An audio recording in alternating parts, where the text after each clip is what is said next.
Magandang araw mga kapatid. Nandito ako ngayon sa Lawas at naghihintay kay Jevin. Ngayon doon ang metro. Sasakyan muna. Ayan.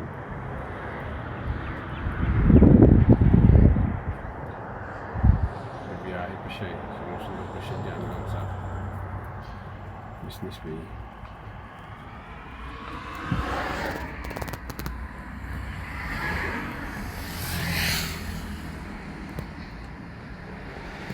Okay.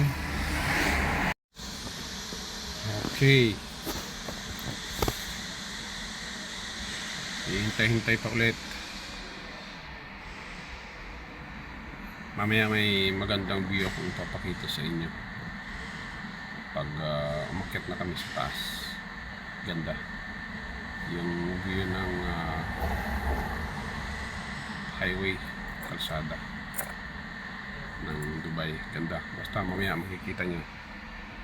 Okay, sa ngayon hintay-hintay lang muna dito.